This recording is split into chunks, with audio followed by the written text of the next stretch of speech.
defines us. Standing still is not an option. We must come together again under shared values. With sustainability as a guiding principle. We are the innovators, the game changers.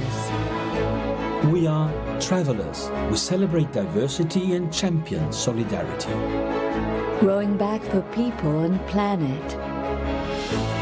Unlocking opportunities for millions. And leaving nobody behind. The world is waiting. We will restart tourism.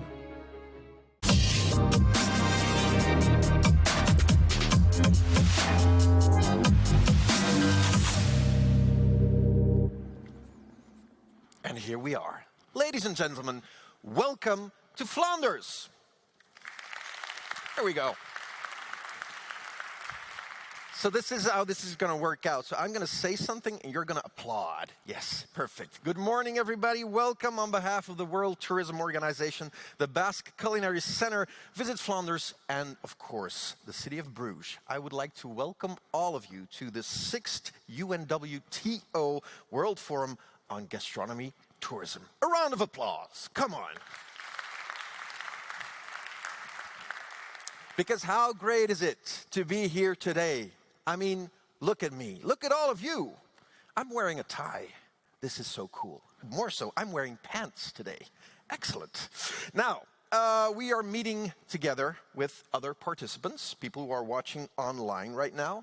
But of course, welcome to the city of Bruges. We will have the mayor of Bruges who will be talking to us because, of course, as you will know, this is known as the Venice of the North. Now, we are meeting in these post-pandemic times, but still, we are meeting in a hybrid format. So we're connecting through this beautiful concert hall throughout the world, of course. So to our online viewers, welcome to you as well.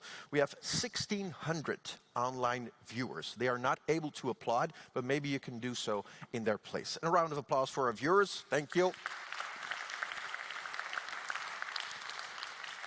Our online viewers are watching this from 123 countries. Welcome to all of you. But this is, of course, the perfect setting because with this forum, the UNWTO will team up with BCC. They've teamed up since 2015 already to promote the exchange of experience between experts in tourism and gastronomy. Two of my favorite subjects. Now, they will identify good practices and use gastronomy tourism as a key driver for sustainable development. And during these next 2 days, this majestic concert building right here in Bruges will act as a beautiful canvas for these stunning sessions. In a moment, we will kick off the official opening ceremony, of course, but first, some practical guidance for our online viewers as well. If you're joining through our hybrid platform, congratulations, of course. Feel free to use the right part of your screen to chat with other participants. If you want to change the language settings, you can do this by clicking right for your preferred simultaneous translation. Because as you know, I will be presenting this in English, but we have translators who are actually translating every word I am saying right now. For instance, sausage. They have to translate that as well. Anyway, if you're joining these sessions through YouTube, you may also want to use the chat functions below. You can also discover other live sessions and tomorrow through the top navigation bar. For our live participants right here in the room, thank you for being here today. Feel free to scan the QR code on your badge to access the same hybrid platform and join the online viewers. You can do that. You can always consult your personal profile as well with tomorrow's masterclasses and culinary experiences of your choice. If you're going to, because I can see a lot of people are taking pictures as we see. Hello, hello. If you're going to post this on social media, please do so by using the hashtag Gastronomy Tourism Forum. That was the shortest hashtag we could come up with. Anyway, and we have foreseen some live translation as well. You can always use channel 1 for Espanol and channel 2 for Dutch. Now, here we are. Let's open this 6th UNWTO World Forum on Gastronomy Forum.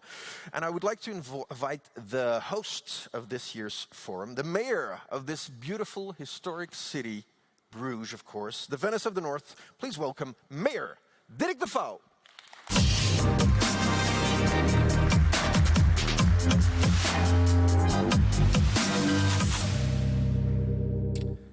Dear Mr. Secretary General, dear Minister, dear colleague, Philippe Pireins, Vice Mayor and responsible for tourism in our city, honorable guests, 1 month ago, the city of Bruges won the 6th place in the Small Cities World category of the Condé Nast Travelers Awards. This market-leading traveler magazine based these awards on the ratings and reviews of more than 800,000 readers. The results show which destination Condé Nast readers longed for the most when they couldn't travel, and which destination they want to visit first as soon as they are able. We are very proud of this award. Even before Corona pandemic, Bruges opted for a sustainable tourism story. The Condé Nast Traveler Award is a confirmation of the qualitative path that Bruges takes. In this new story for tourism, the city chooses better instead of more. It is a positive and sustainable story which we write together with our visitors, our residents, and our entrepreneurs. Bruges has been a welcoming city for centuries. Since the 13th century, we have a direct link to the sea, so we are used to welcome international guests. During the Middle Ages, Bruges became a meeting point for merchants, bankers, and investors from all over Europe. The people of Bruges are also great food lovers. Our ancestors, the Burgundians, already knew how to use gastronomy to promote their cities.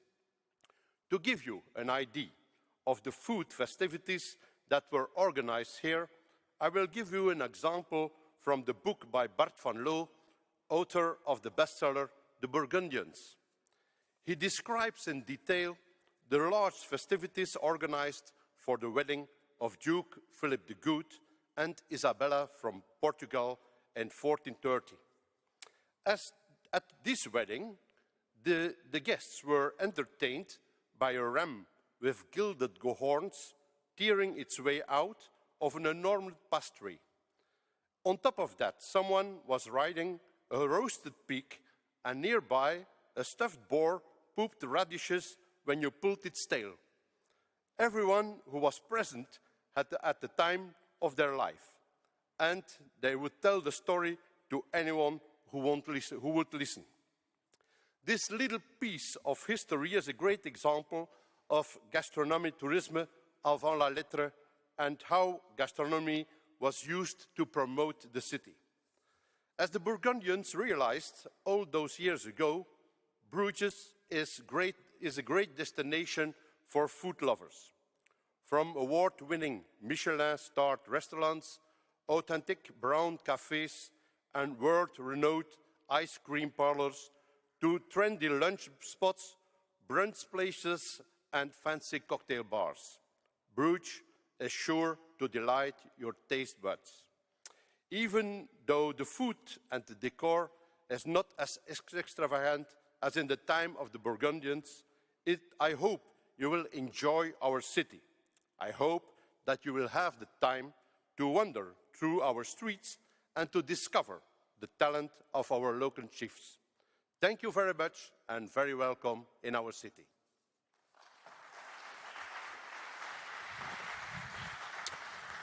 Thank you so much, Mr. Defoe, and congratulations with your beautiful concert hall. It's excellent. It's excellent to be here today. And of course, what a nice city to be mayor of. I'm so jealous of you.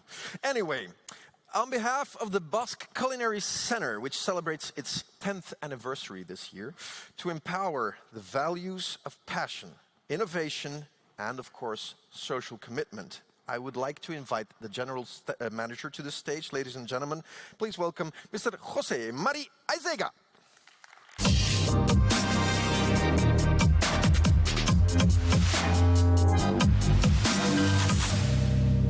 Mr. Aizega, the stage is yours.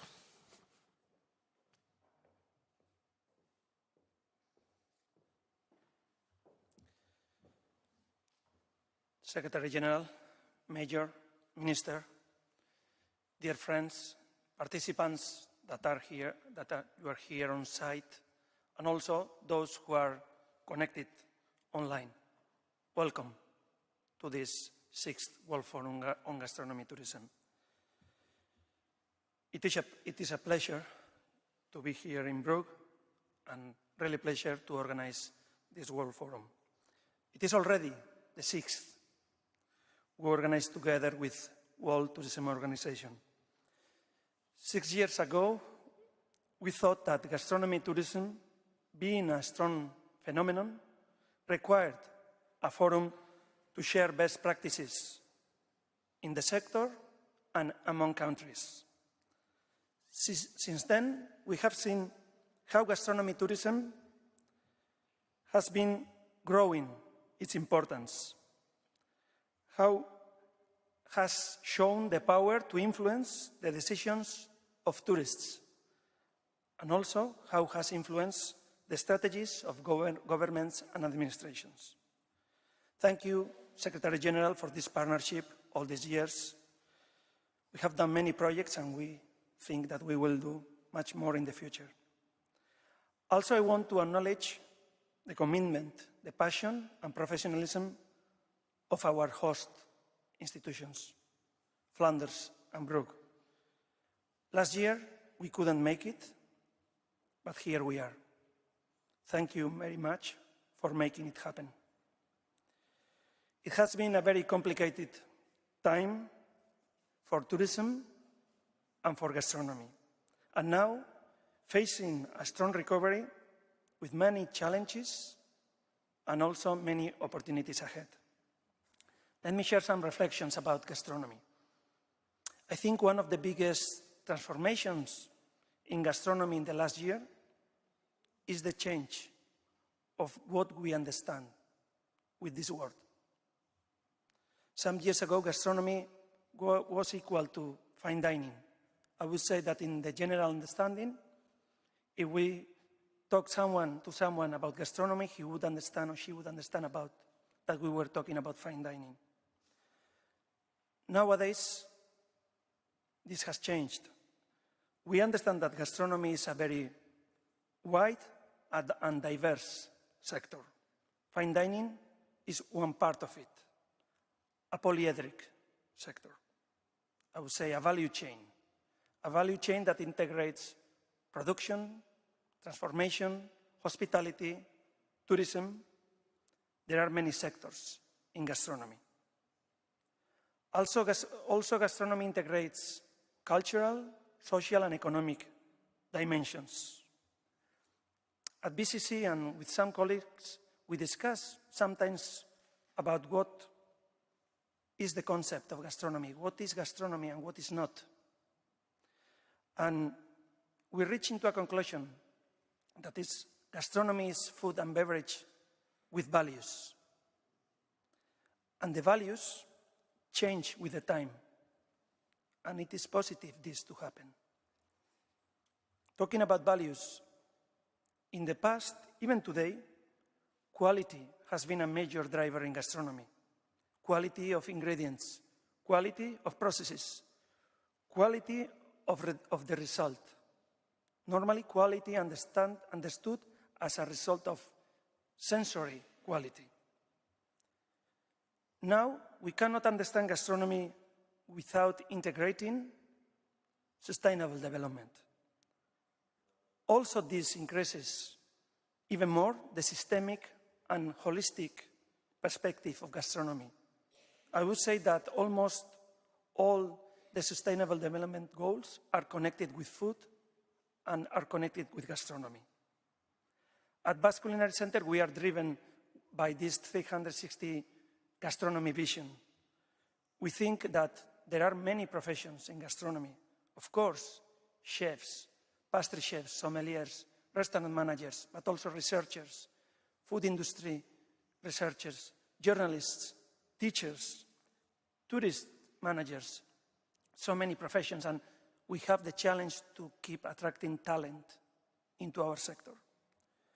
At BCC, we have created a university faculty that attracts students from 35 countries, I would say attracted with this contemporary vision of gastronomy. And also we have a research and innovation center. We do research in gastronomy connected with sensory, with health, with sustainability. We work with companies and we promote entrepreneurship and new ventures. All this is present in this World Forum that we are starting now. We will have many reflections and we will listen many protagonists, from public strategy to chefs, from producers to tourism managers. We will also have the moment for entrepreneurs with the global startup competition.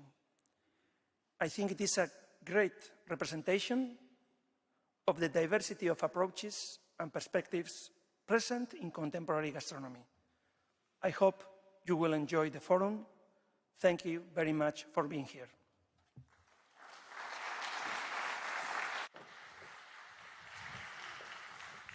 Thank you for your kind words, Mr. Aiziga. Right, I hope you're feeling ready, of course. Now I would like to invite the Secretary General of the World Tourism Organization. Please welcome Mr. Zurab Pololikashvili.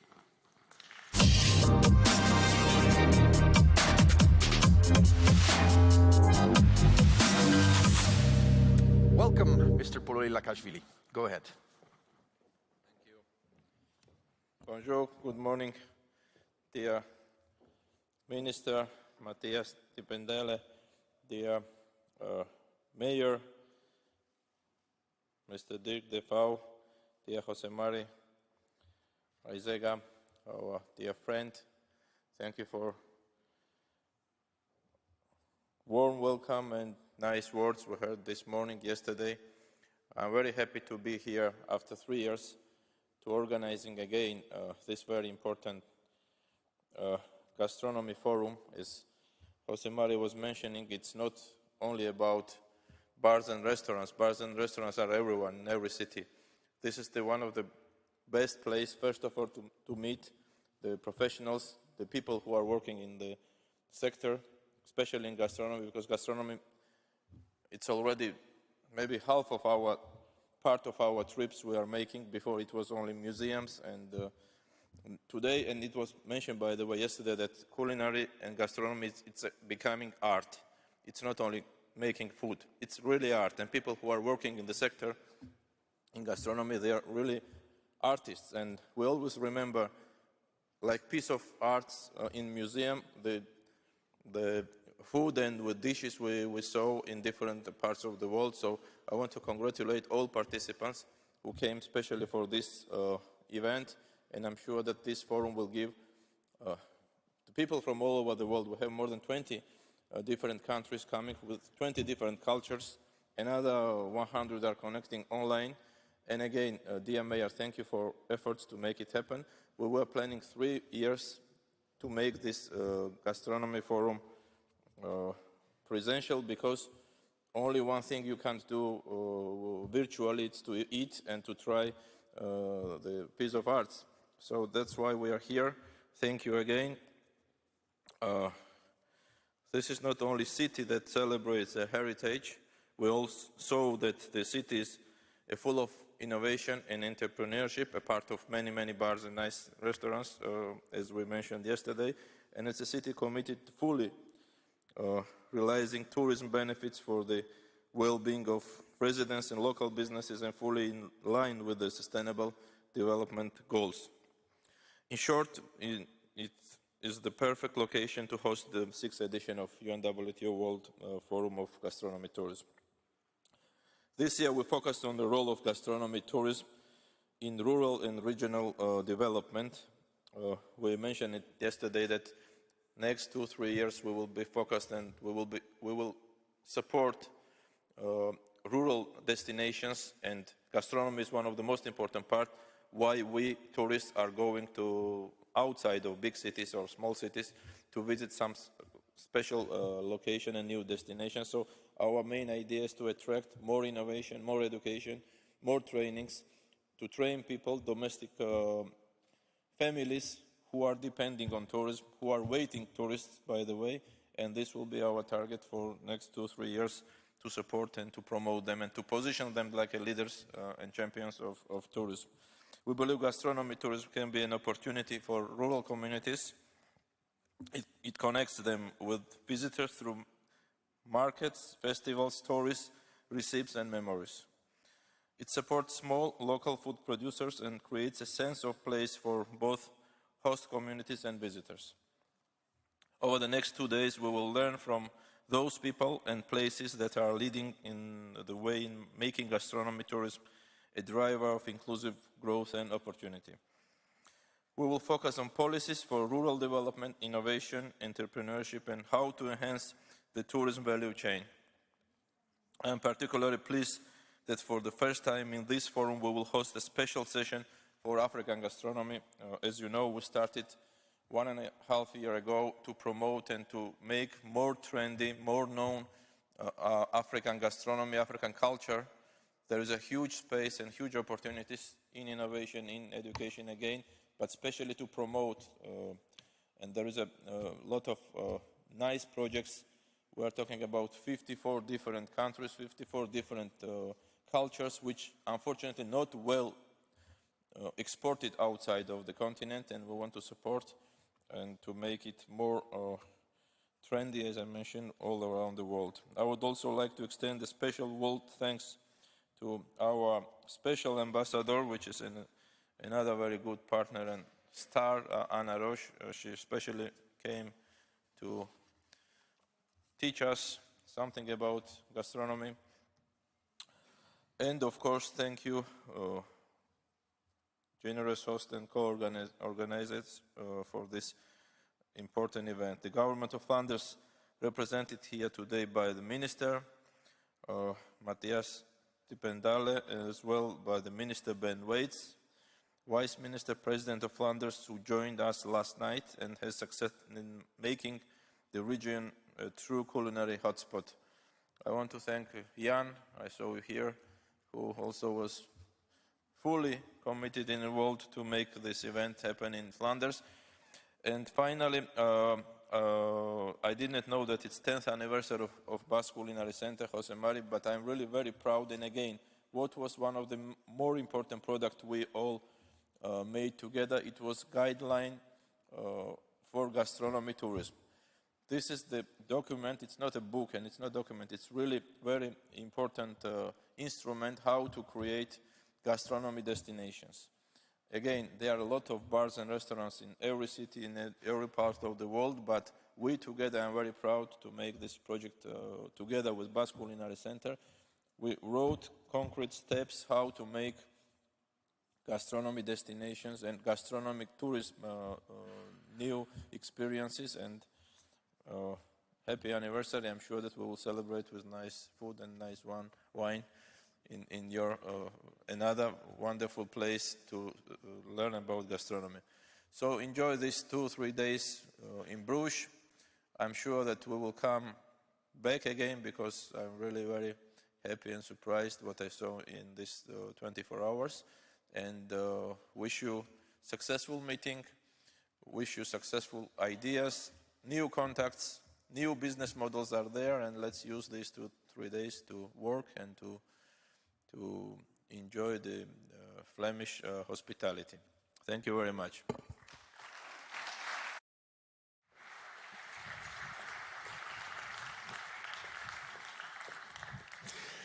Thank you for being with us, Mr. Polilikashvili. And finally, it's time to meet the other host destination. On behalf of Visit Flanders, please welcome the Flemish Minister for Finance, Budget, Housing and Immovable Heritage. Please welcome Minister Matthias Dipendale.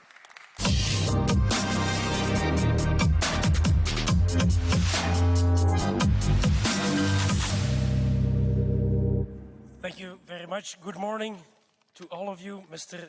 Secretary General, Mr. Director of the Basque Culinary Center, and Mr. Mayor.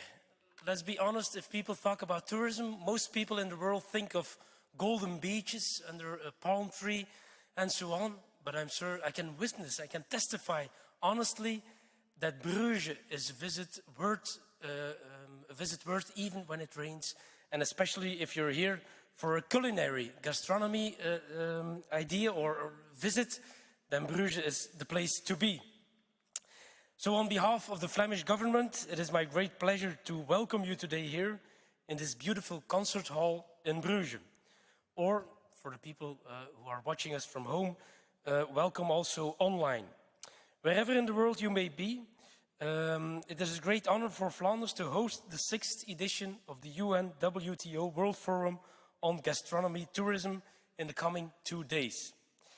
This top culinary congress is our cherry on the cake after a month full of culinary events happening in Flanders, from local producers opening up to visitors and culinary festivals to the world's 50th Best Restaurant Awards, also known as the Oscars of Gastronomy, that took place beginning of October in Antwerp, another beautiful city in Flanders, of course, that we have to mention. We are also very proud that for the first time ever, the forum will take place in a hybrid format, allowing participants from all over the world to attend either here in the beautiful concert building in Bruges or online. As pioneering conference and event region, we are striving to offer the best digital and live experience possible.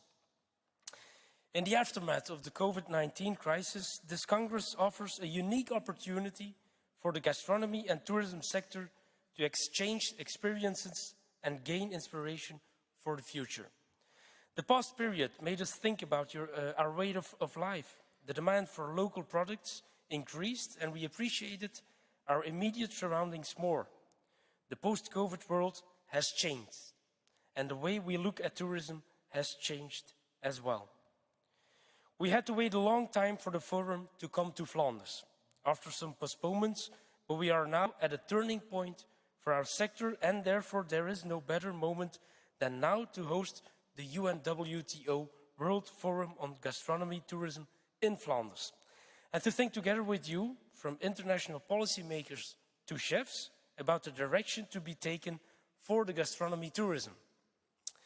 Of course, we are also very happy for this opportunity to showcase Flanders as a hidden gem on the culinary world map. And here are some reasons why. The love for food and flavor is in our blood, and good taste is rooted in our DNA. We have fries, beer and chocolate, not to enjoy together preferably, but anyway. But there is so much more to discover. Here good food meets you everywhere. And the mayor has pointed out in his speech the long history of good food we have, a couple of hundreds of years. Another reason, there is a restaurant in Flanders for every 364 inhabitants. And we have 94 Michelin-starred restaurants. No other area in the world offers you more gastronomic restaurants in such a small area and of that quality. But above it all, we have the craftsmanship. Young chefs are innovating in the kitchen with zero waste and experimenting with local ingredients. Chocolatiers are redefining the classic and world-famous praline. And street food is taking over our streets. Personally, my favorite.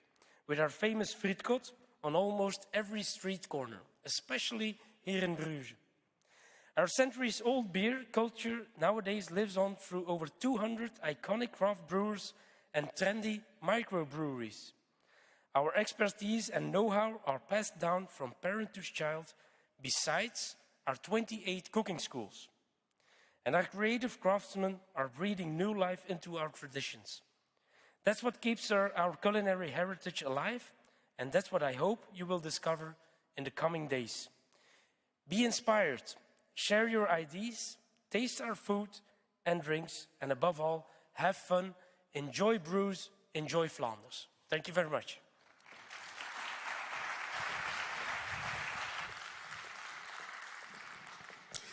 Have fun, that's the key message. Of course, thank you so much, Minister Diependalen. Now, we've officially opened this forum, which is great, of course, and now we're going to continue to deep dive into the theme, promoting rural tourism and rural development as well.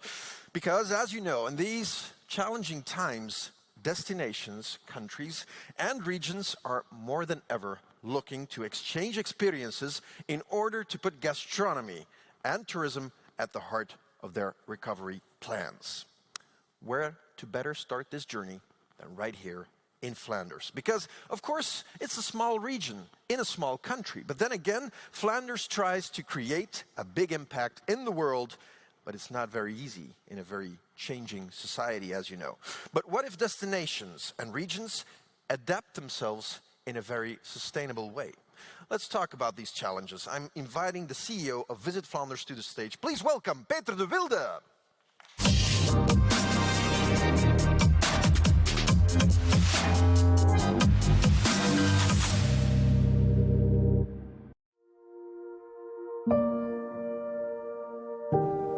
Ik vraag me af wie morgen Vlaanderen bezoekt, wat die zal vinden, zal zoeken, wat die zal zijn, wie die zal ontmoeten.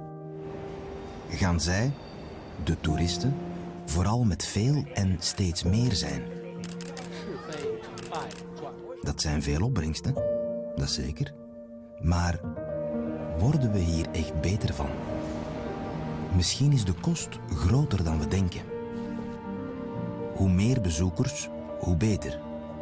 Of creëert toerisme net meer waarde door met minder te zijn? De ruimte krijgen om te ontdekken wat wij willen delen. Wat ons uniek maakt. Blijft ons erfgoed onze houvast? Of worden het echte ontmoetingsplaatsen met een verleden en een nieuwe toekomst? Of wordt alles straks platgelopen door hordebezoekers? Bezoekers die vooral zichzelf willen zien. En wie zijn wij die hier wonen en werken? Gulle delers? Maken we elkaar echt rijker? Of staan we enkel achter de kassa? Hoe maken we het verschil tussen echt en net echt? Ik ben hoopvol. Want elke reis brengt meer tolerantie. Opent onze blik op de wereld. Kennen en herkennen we die andere mens. Verstaan we net iets beter wat echt kostbaar is. De wereld verandert razendsnel. En wij en Vlaanderen moeten mee. Op zoek naar de juiste balans. Ik reis bewust naar morgen. Reis jij mee?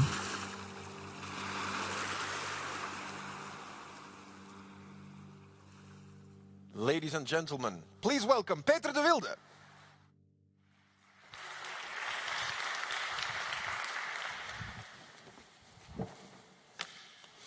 Good morning, dear friends of tourism and travel here in Flanders. I bid you a very warm welcome to our delicious region. And I'm thankful that I can represent my team, Visit Flanders team here, to share with you our vision on tourism and our vision on gastronomy tourism. Why are we moving towards tourism with added value? The thing that we voiced in the movie is a movie from a few years back. Long before the pandemic in 2017, at Visit Flanders, we started with our partners to reevaluate our vision and our strategy. And being confronted with so many things like climate change, health and economic crisis, the problem of over-tourism in cities made us think twice. All these problems, ladies and gentlemen, are interconnected. They're not individual problems. They really have to do with one another. And we believe that the old Fordian paradigm under which our industry operates has reached the end of the line in terms of sustainability, both economical, ecological, and societal. And we didn't want to wait to adapt our course until it was too late and tourism should have lost all its positivity in the policy and in the public eye.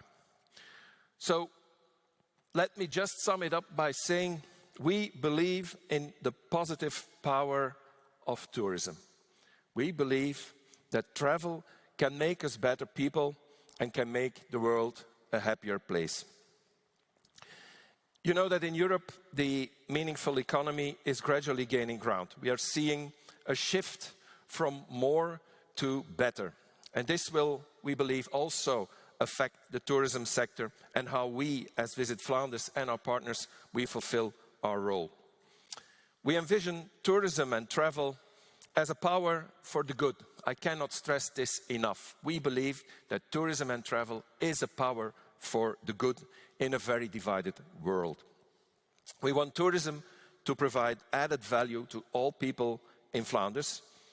So we drastically shifted our philosophy, and we believe that where tourism used to be basically a tool for economic growth and just that, we believe now that tourism is not as much a goal in itself, but it is a means to evolve, to go from more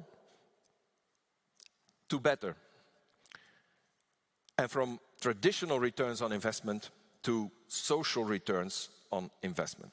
And that is our vision.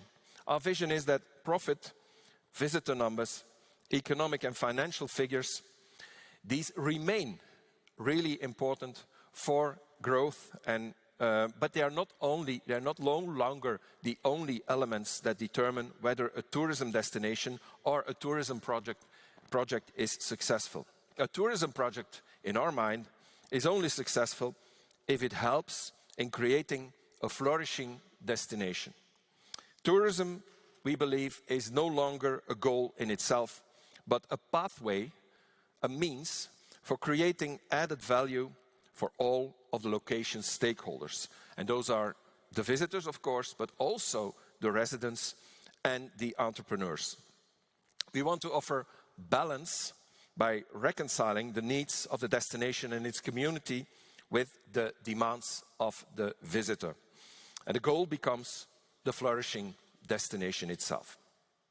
So this concept of travel to tomorrow and the future vision around flourishing destinations came about on the basis of broad discussions with many stakeholders from the tourism sector and reflection exercises about how we want to make tourism more sustainable in the future. And I have to say, and I have to thank the mayor of Bruges and the whole tourism team of Bruges, because they were one of the first to join us in this exercise in believing that tourism is not a goal in itself, but it is a helpful instrument to make local communities flourish and make happy visitors and give them transformational experiences. This new vision was adopted as the basis of the new tourism policy of our minister, Suhal Demir, when she became Minister for Tourism in 2019. The Visit Flanders action plan to realize this policy is called Flora et Labora. Now, how do we move towards tourism with added value? As I said, tourism is no longer a goal in itself, but a pathway for creating added value for all of a location's stakeholders, visitors, residents, public and private entrepreneurs. We believe in this positive power of tourism to make this shift, and as a government agency, we must help to reinforce this power, to realize balance and enable destinations in Flanders to flourish. Flourishing in nature is the outcome of a well-balanced life. It is something very much alive. It is organic. And it means that organically, all facets in the wider tourism field are related to one another. And this is why we chose a tree as a symbol to indicate how all the elements are connected. As a matter of fact, if you would have been Germans, we would have selected the oak tree. But since we are in Flanders, we selected the linden tree, because the linden tree is a tree that is really in the heart of our communities. This is a tree that for centuries has seen people coming together, people celebrating, people practicing justice, people getting married, people saying goodbye to each other when they leave on a trip. So the linden tree is very much a symbol, a very Flemish symbol, that we use to symbolize this interconnectedness.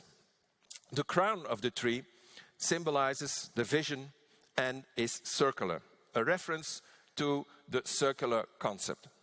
This may include the circular economy or recycling circle. The circle also stands for unity.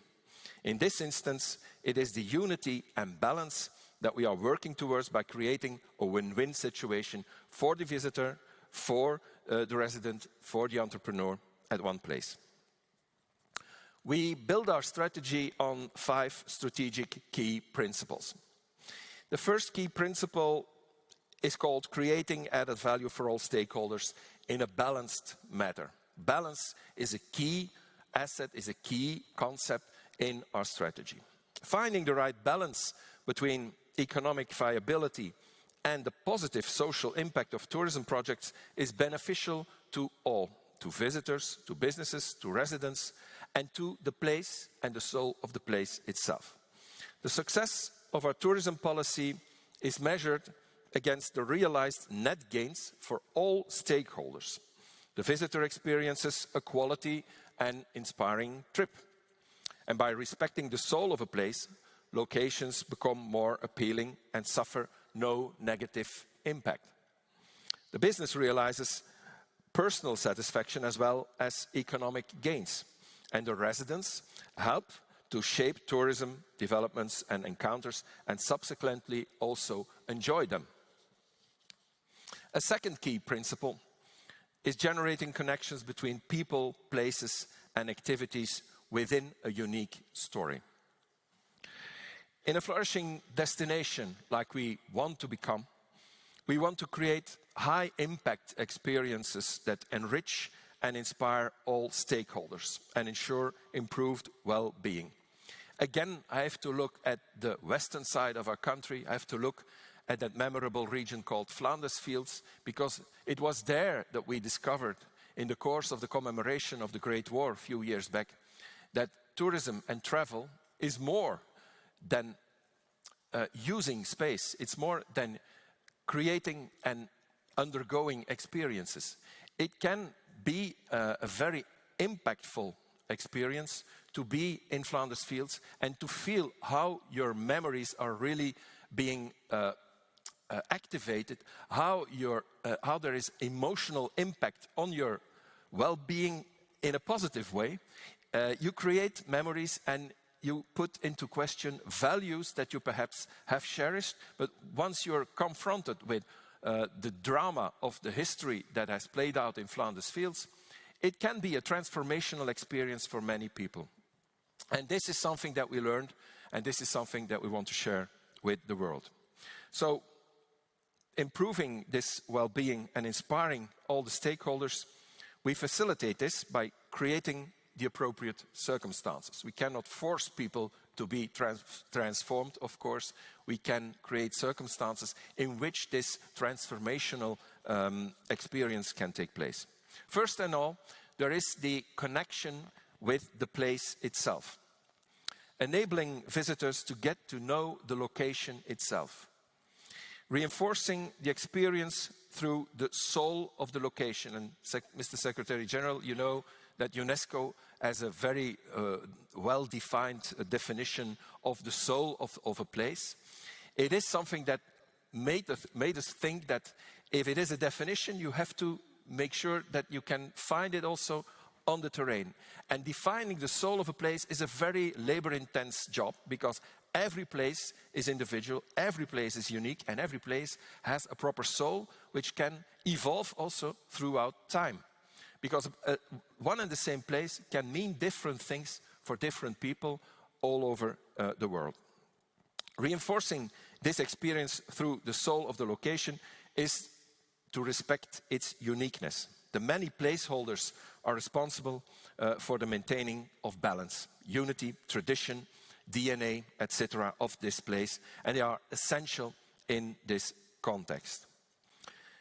Second is the connection through passions and interest. If you want to connect people, the residents, the visitors, the business owners, you have to start on the basis of their shared interests and passions. We call this the passionate communities.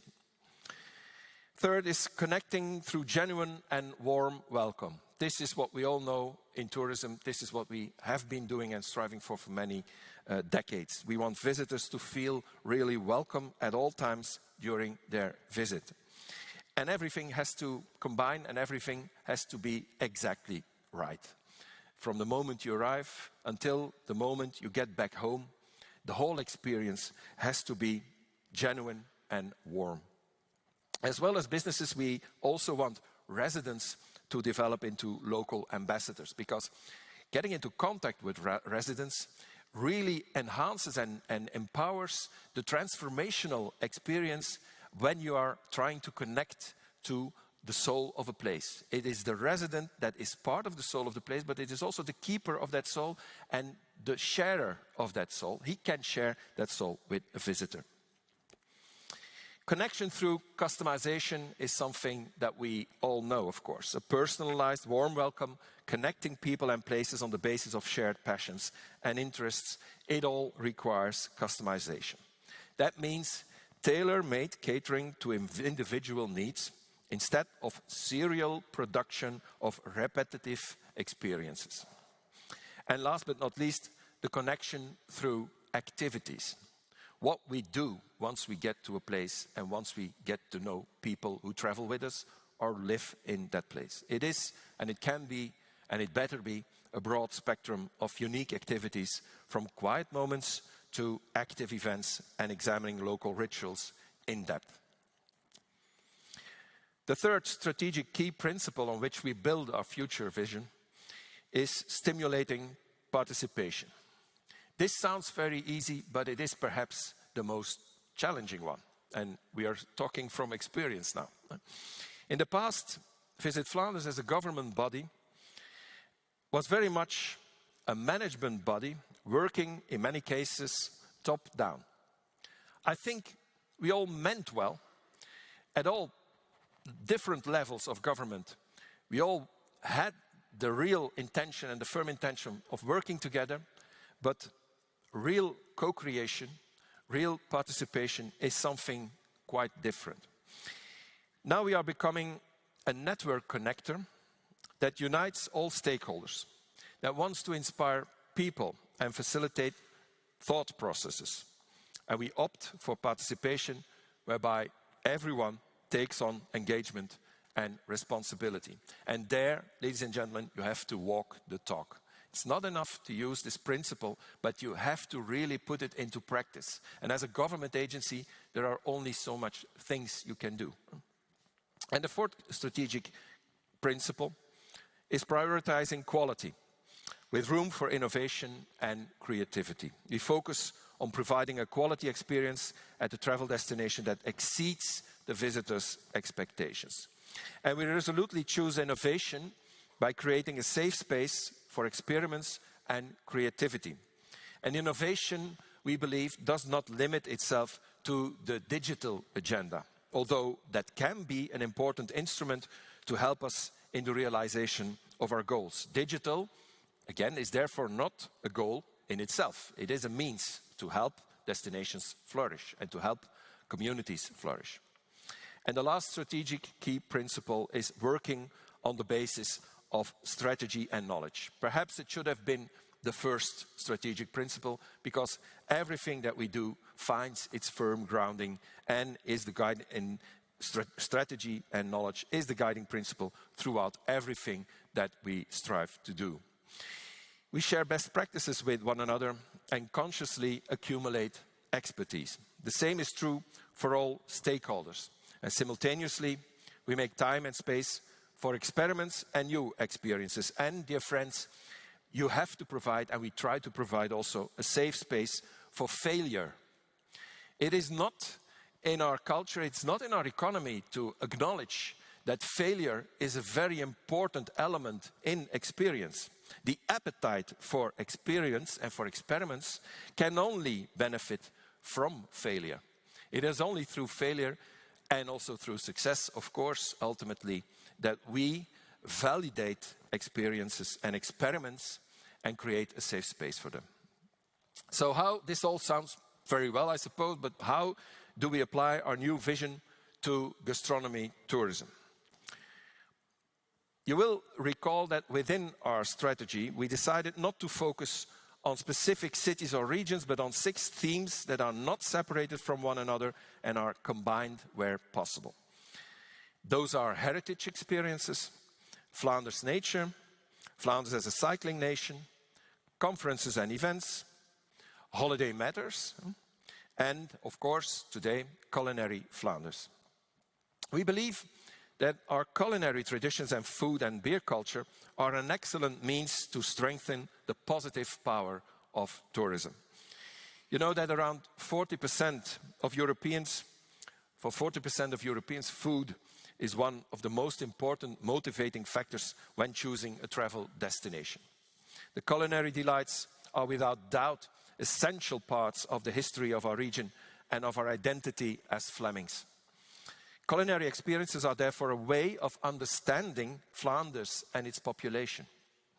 The Flemish food and drink culture is vibrant and flourishing. You will have experienced this when you walk around a wonderful city like Bruges, but I can assure you this is the case everywhere you go in Flanders, from the smallest village to the biggest city. Our culinary professionals combine tradition with innovation, resulting in a palette of flavors that grows richer by the day.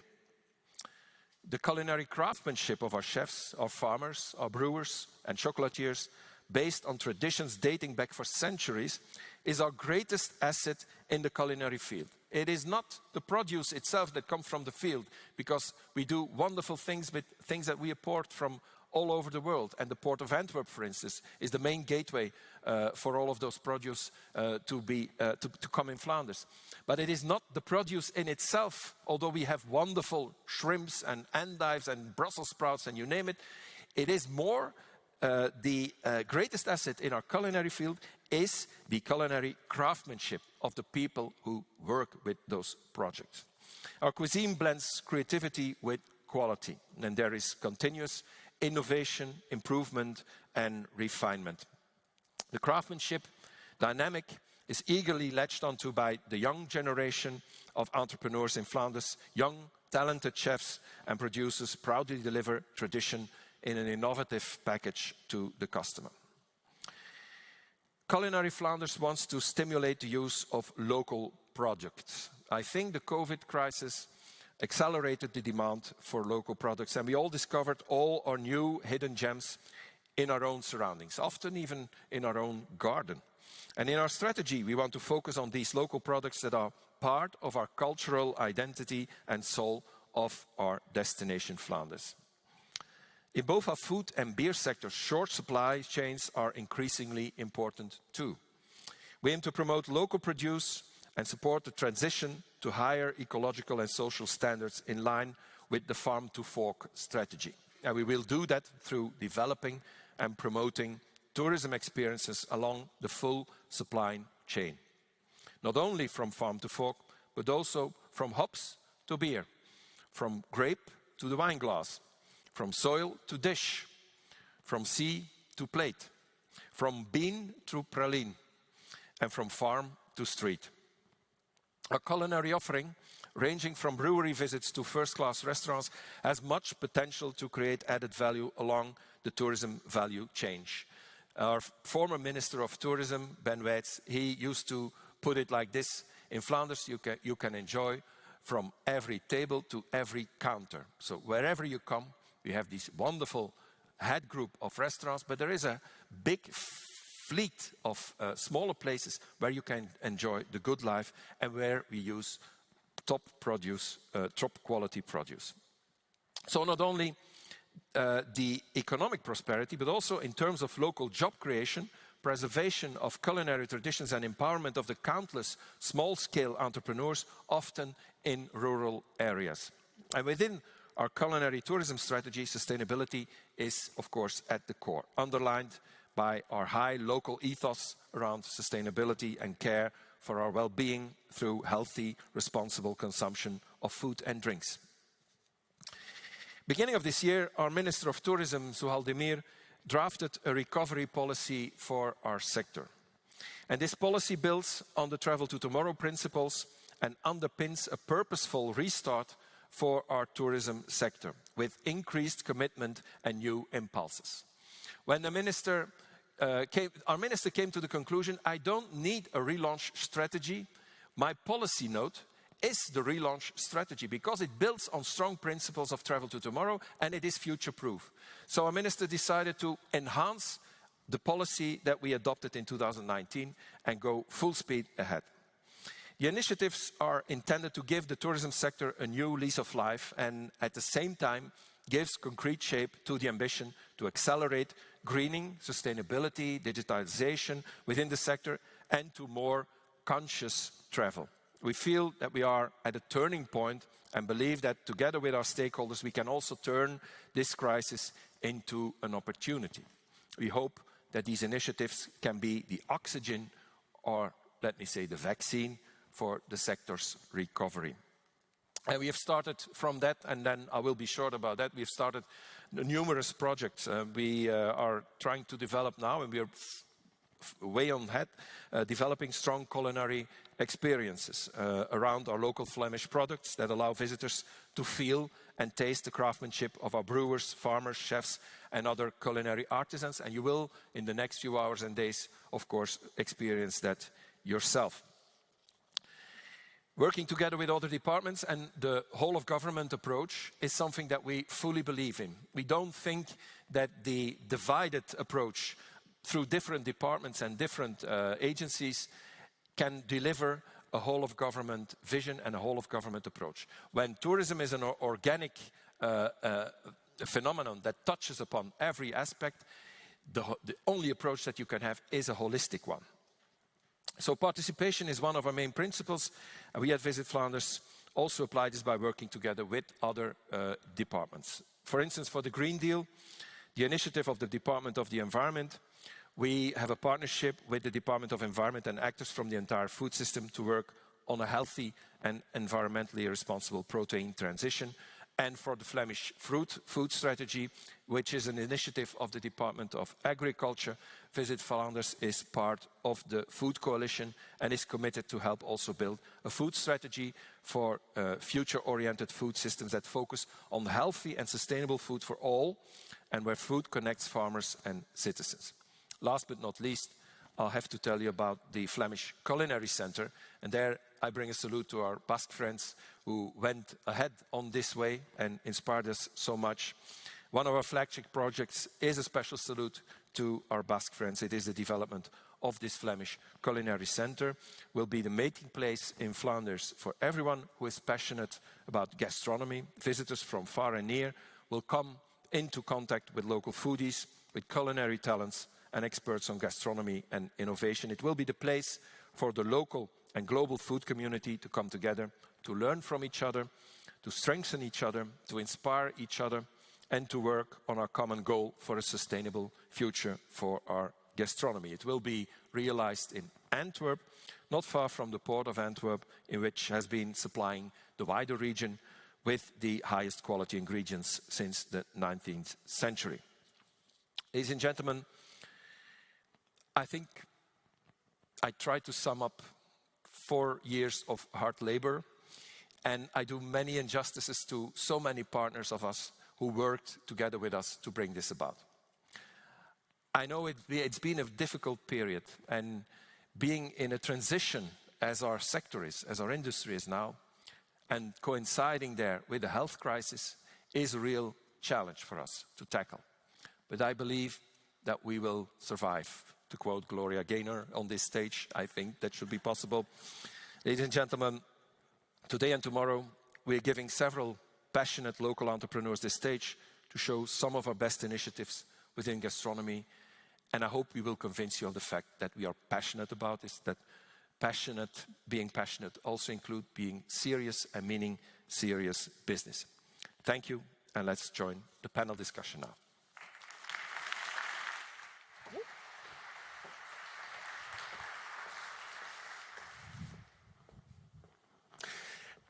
There we have it, the CEO of Visit Flanders, Peter de Wilde. I've been told that today he's actually celebrating 12 years of career as the CEO of Visit Flanders today.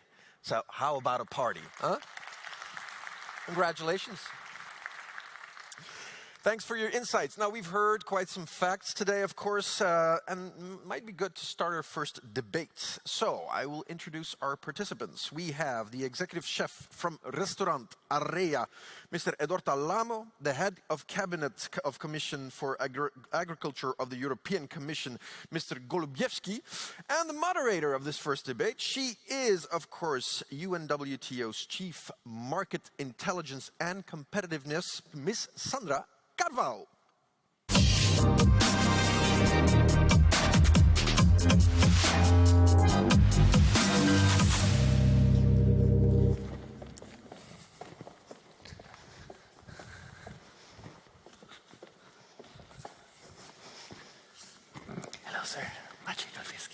Well, good morning, everyone. It's great to see so many faces from different countries around the world. Thank you, Peter, for the inspiring speech and presentation, and welcome to Flanders.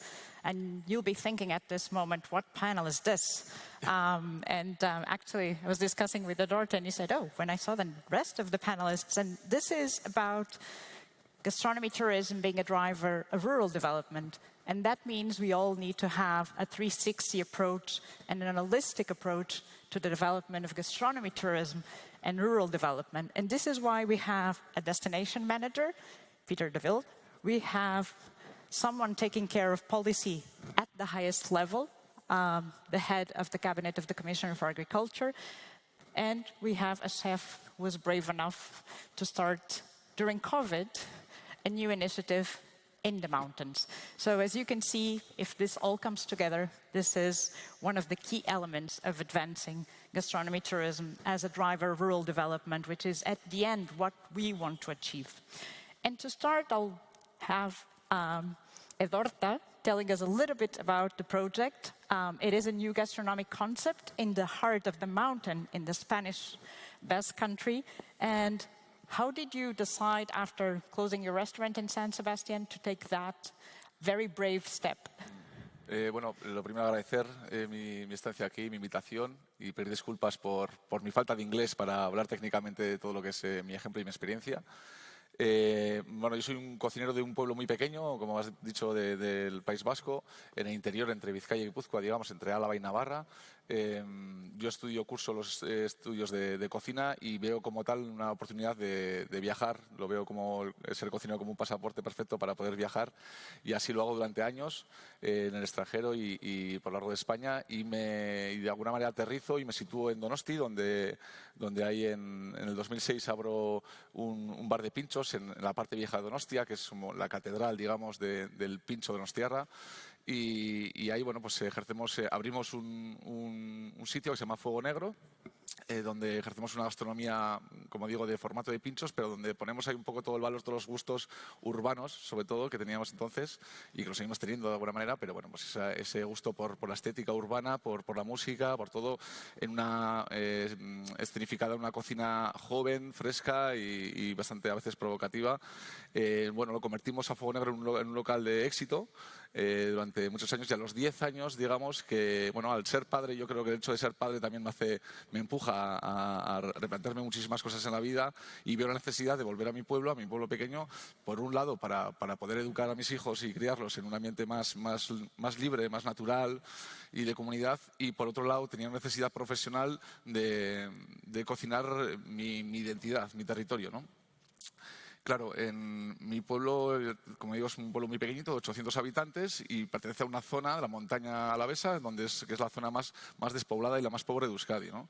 Esto tiene una razón histórica, y es porque cuando la tierra mandaba sobre la economía local, pues nuestros antepasados, mis abuelos, lo pasaban francamente mal, y eso es porque el 70% de las tierras son montañosas no cultivables, ¿no? Por tanto, cuando había que ser agricultor y ganadero, mis abuelos, como la mayoría de la población, era agricultor y ganadero, y aún así no daba para sustentar a las familias, ¿no?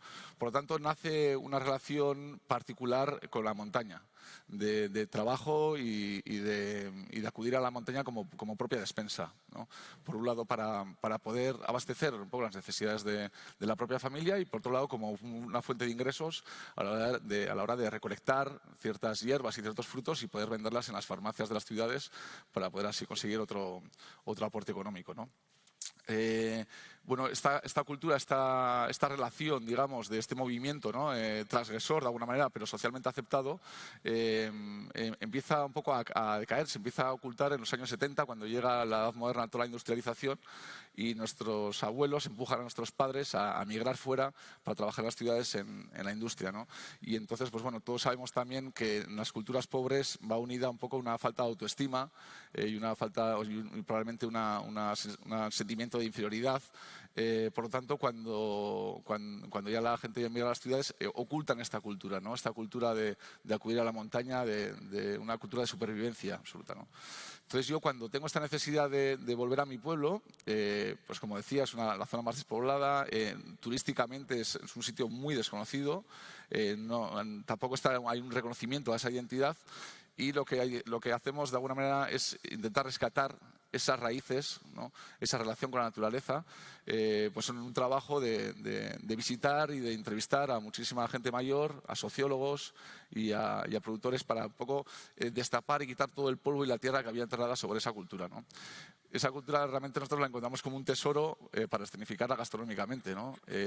Tenemos ahí muchísimos aportes, una inteligencia innata que tenían nuestros antepasados para sobrevivir y una inteligencia desarrollada a través de una cultura de saber recolectar qué hay que recolectar, cuándo hay que recolectar, saber cazar, cómo cazar, pescar, en definitiva un tesoro, ¿no? para cualquier cocinero, ¿no?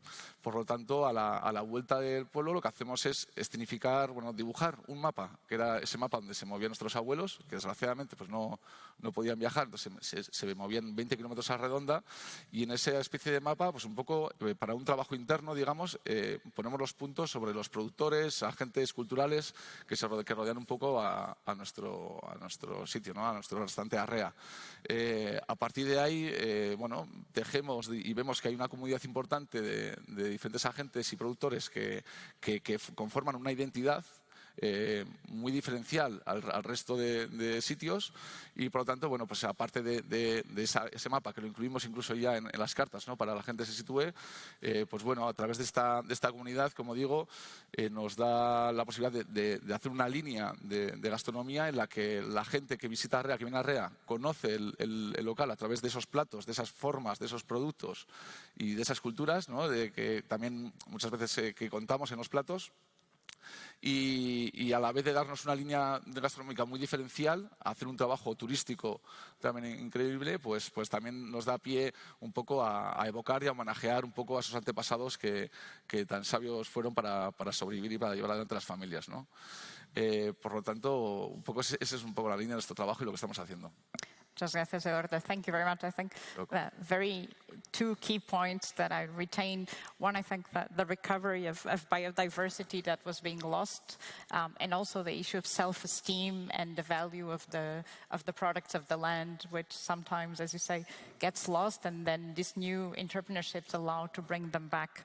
And I'll move now from the very local to the very global with Mr. Golubiewski from the European Commission, and obviously the long-term vision of rural areas is one of your responsibilities. How does tourism and gastronomy fit in that vision?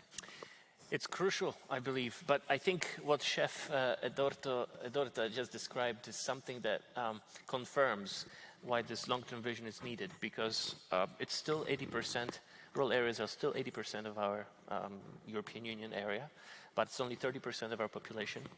The other very worrying trend is obviously the exodus and depopulation of those areas, exodus of people. And we often forget that in those areas, the farmers, there are fewer and fewer of them. We are losing farms by the minute. They're being bought out by large conglomerates, or basically people just turn to other activities. And the farmers continue to be the stewards of the land. And I think they are the ones that bring that identity and that connection that Chef was just talking about. So that vision, obviously it's not about agriculture, it's not just about farmers, it's about all inhabitants of the rural areas. But I think it wants to, in this particular context of gastrotourism, to valorize those who actually grow food and try to make a living of it. Gastrotourism is an extremely interesting concept. I think it's been developing in recent years. I think more and more people appreciate the slow food movement, and they come to the countryside and into the cities. Because, I mean, you could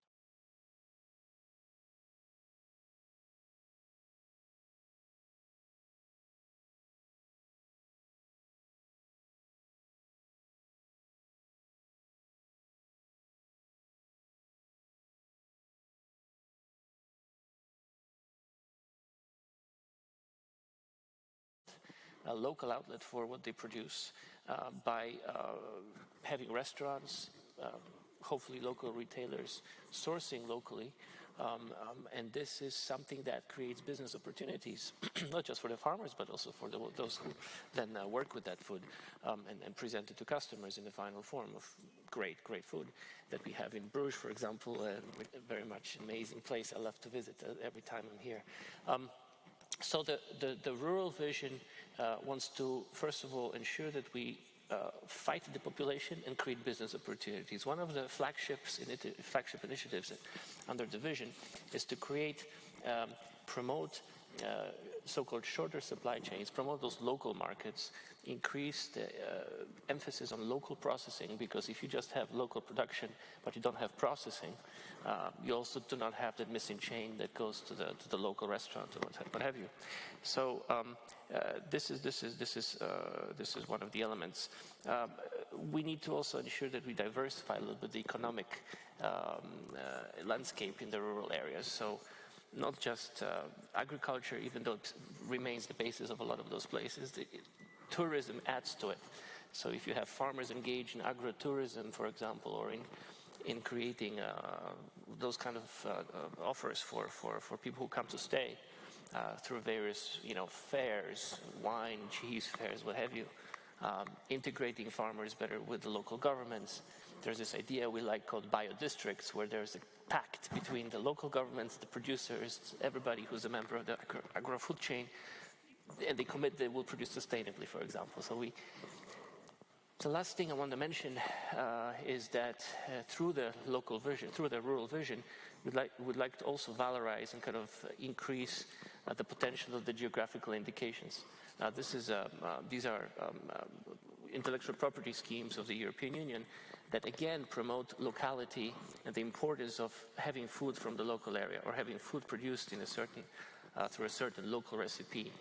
And what is amazing about geographical indications is it's very democratic.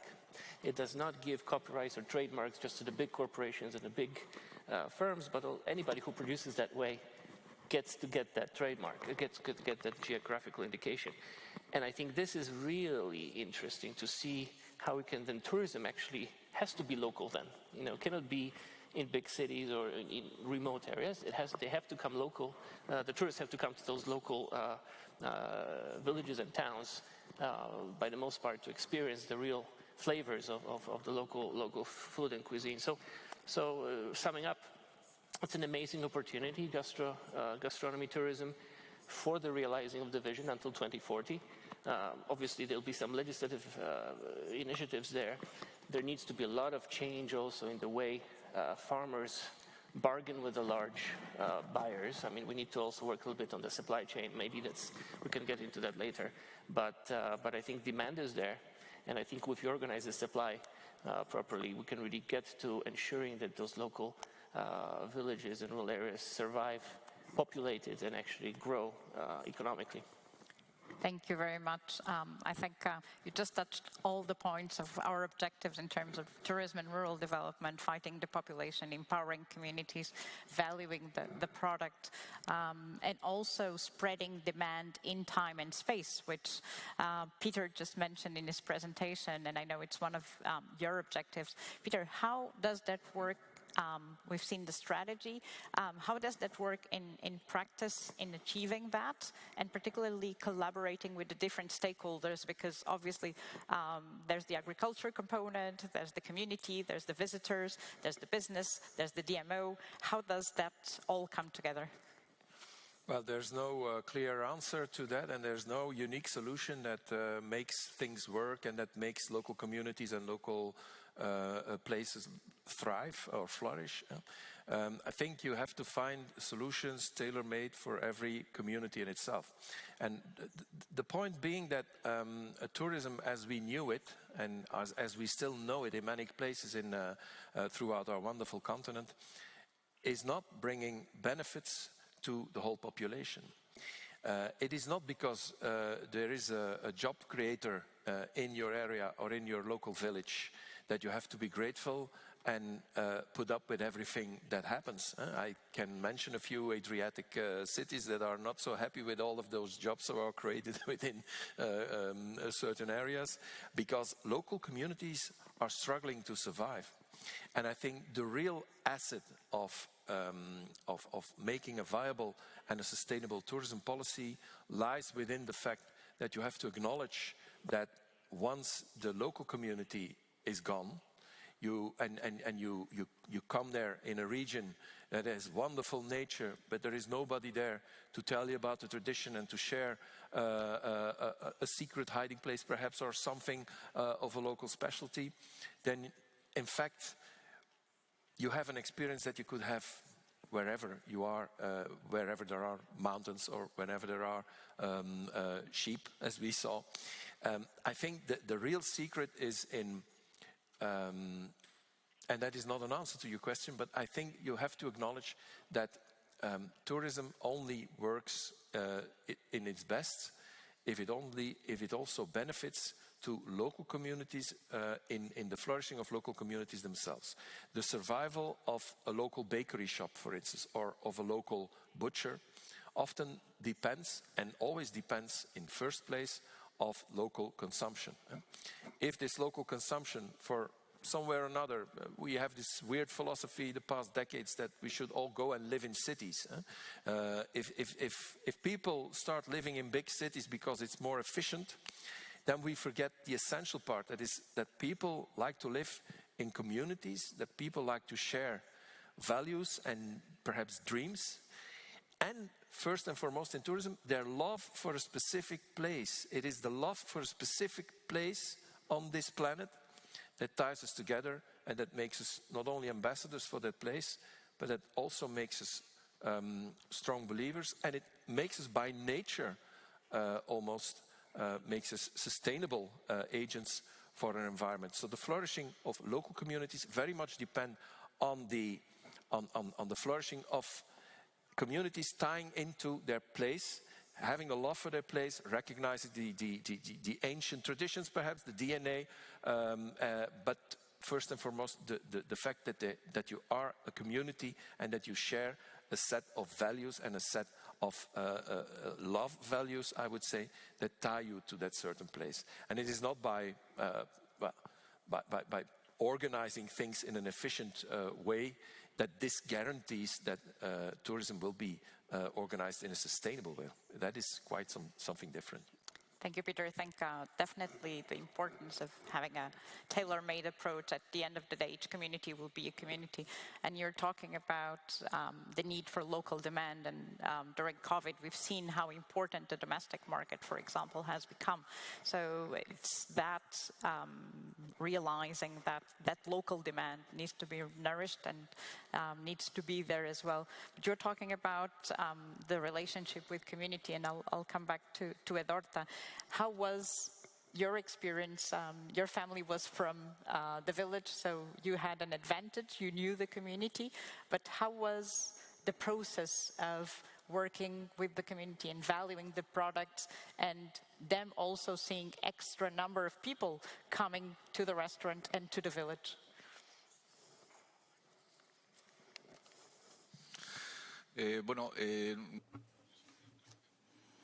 Well, I've always believed that in order for the village to be successful, you have to have the village on your side. I think that's really fundamental. So I wanted to start gastronomy tourism in my village. It didn't exist, and now we have around 100 people per week, sometimes from abroad. But I need to have the village on my side. It's important to keep that culture. It's just as important as my cooking. So the point is to reach that balance. You need to make them, to involve them and to make them feel that they're winning out in this experience. So it's important to facilitate their work. And the politicians should do something to help small producers.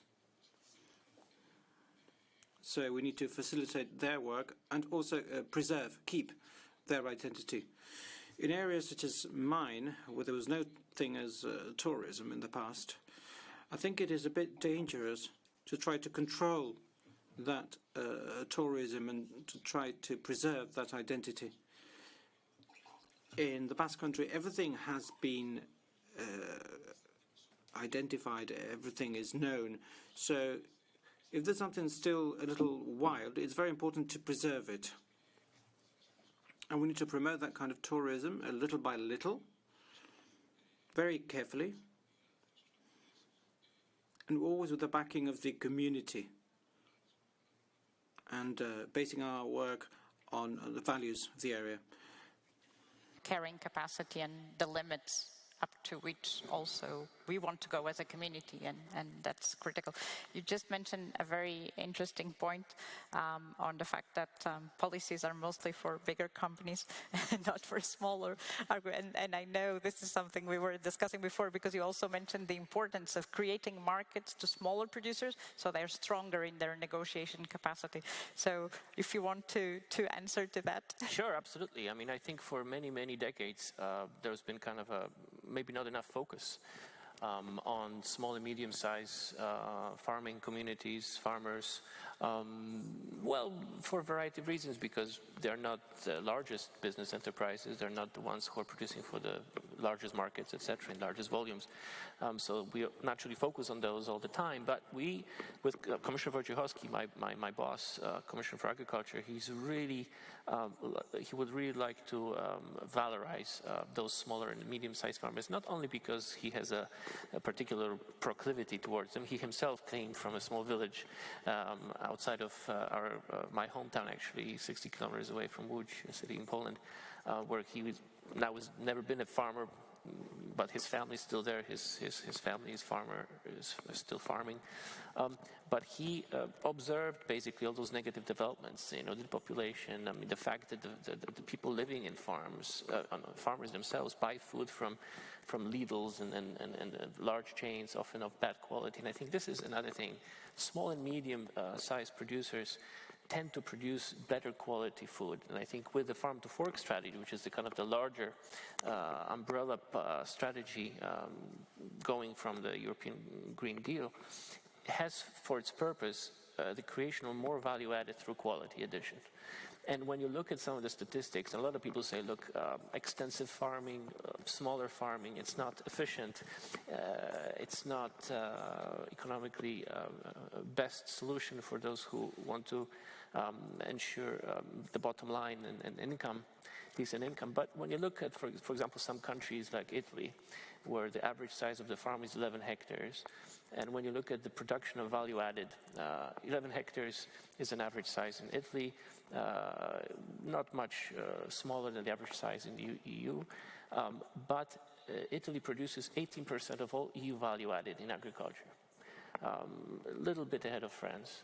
It is because they prize quality oftentimes over just quantity. And this is something that with this kind of a green revolution and the development of a mindset that more and more people have of eating better, I think that gives us a huge chance to give a chance to those small and medium-sized farmers that before maybe didn't realize they had it. And I think this is something super important for my commissioner. Maybe for the first time through the new Common Agricultural Policy, to give as much support as possible to those smaller holders who can produce better food. And I think all of us agree here that we'd like to eat better, healthier. So I think that's one of the chief reasons. Another one is COVID, I think, in a certain sense, because we have to ensure that we are resilient to external exogenous shocks more and more. Nobody says that we should suddenly become autarkic. By no means. The European Union is a proud supporter of the World Trade Organization. We work in and we export the most, I think, especially in agriculture, and we are proud of that. But we need to ensure that in parallel, we develop those shorter supply chains, valorize this value addition through quality production by smaller and medium-sized holders, and that way insulate us a little bit, because one of the aims of the CAP, of the Common Agricultural Policy, is food security. We really need to ensure that the food security stays with us, notwithstanding what happens globally. Perfect. Thank you so much. I think definitely with the example of Edorta also, how tourism can actually be a driver of those short value chains, and also creating demand for higher value products. So I think definitely tourism has a key role to play in this strategy and many more conversations to come, and also for countries in their own setting within the European Union to work together and fit into that. We're running out of time, but I just want to ask each of you one word for advancing this agenda, gastronomy tourism as a driver of rural development. So we'll leave our audience with a very clear message. One word that you think is key for this objective, Peter?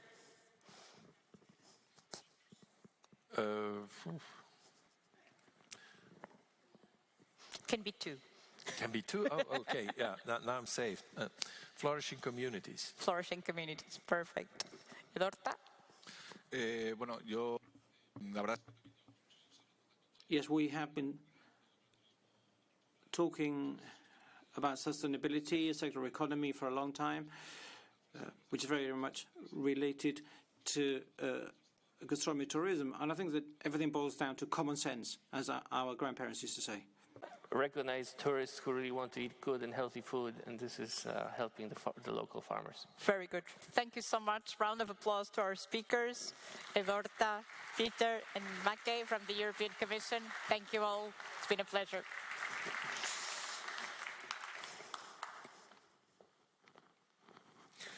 On my behalf as well, thank you so much for the nice moderation. Ms. Carvalho, and a round of applause for Ms. Carvalho. She did great. Excellent. And there you have it, exchanging business cards right here on stage, which is excellent, of course. It's all about that. It's about networking. It's about being here. As you can see, we're already connecting as well to the destination of next year, 2022. And that's why I would like to have your attention for a message from the governor of the Nara Prefectural Government in Japan. He would like to host in 2022. Let's hear what he has to say. Greetings from Nara, Japan. I am Shogo Arai, Governor of Nara Prefecture, Japan. First of all, I would like to extend my heartfelt congratulations to the UNWTO Basque Culinary Center, Visit Flanders, and the city of Bruges on convening the 6th UNWTO World Forum on Gastronomy Tourism in Bruges. I also wish to express my deepest respect and appreciation to everyone involved for contributing so much during such challenging times. It is a great honor for Nara to be able to host this great event next year, following in the footsteps of the distinguished host cities of past forum. I was very much looking forward to visiting Bruges and talking with you in person, but unfortunately my official duties prevented me from joining you today. I do apologize for this. The main theme of this year's forum is promoting local tourism and regional development. Every region has its own food culture, and I believe gastronomy tourism can contribute greatly to stimulate every local economy. We need to pursue stronger links between gastronomy and tourism in the future. The unprecedented COVID-19 pandemic has seriously impacted the tourism industry worldwide. Now, tourism sustainability is even more important. Then I believe gastronomy tourism is a valuable form of sustainable tourism in a post-COVID world. The United WTO has taken strong initiatives to promote gastronomy tourism. We at NARA totally support this. The UNWTO Regional Support Office for Asia and the Pacific is located in Nara. It is one of only 2 such offices in the world. In collaboration with this regional office, Nara will make even greater effort to promote gastronomy tourism. Now, please allow me to very briefly introduce Nara the fourth city of the 2022 forum. Nara was the first capital of Japan during the 7th and 8th century. Through exchanges with other countries, neighbor countries, various new cultures were introduced to Nara, and Japan's first footsteps as a civilization were taken. The fusion of our indigenous culture led to the development of the Japan we see today. Moreover, Nara is a distinctive destination for tourists, having 3 types of world cultural heritages. It is also rich in natural scenery beauty. With regard to food, we have been focusing on improving ties between our agriculture and gastronomy. For that purpose, in 2016, we established the Nara Agriculture and Food International College. We call it NAFIC, and it has the concept of farm to table. NAFIC is a unique college in Japan providing innovative practical education and has its own overs. I hope NAFIC will foster the next generation of gastronomy leaders and create a new culinary culture. I'm confident that the participants at the World Forum in Nara will be able to find origins of Japanese culture while enjoying healthy and fine cuisine and diverse tourist attraction. I would like to invite you to visit many wonderful places in Japan and to also enjoy the diversity of our food culture. The 2022 forum is expected to be held in June. It is a beautiful time of year in Nara with many seasonal fruits and vegetables. The landscape of mountain greenery are also stunning. We are gearing up for the forum and will make every effort to provide our best hospitality to each and every participant. The forum will be an opportunity to share and exchange ideas and experiences, and of course to enjoy the fine cuisine and the beautiful scenery of Nara. I sincerely look forward to welcoming you to Japan and to Nara in June next year. Finally, I'd like to offer my best wishes for the success of this event at Bruges and for your good health and prosperity. Thank you for your attention. Thank you. Thank you all for your attention. We heard the governor of Nara, Mr. Shogo Arai. We've been talking about food these past few hours, so I can imagine that you would get hungry, of course. It's time for a lunch right here in Bruges, offered to you by the Nara Prefecture government, host of the 7th UNWTO Forum on Gastronomy. Now, for all media and press present here today, you can all first join the official press conference. It will be at the Kamermuziekzaal, just across the foyer. This will start in about 15 minutes. Then again, we are running late just a little bit, so I suggest that we meet each other here again at 14:30 for the special session on African gastronomy tourism. For our online viewers, you can enjoy gastronomic locals in a video offered to you by the organization. We'll see each other in a bit at 14:30.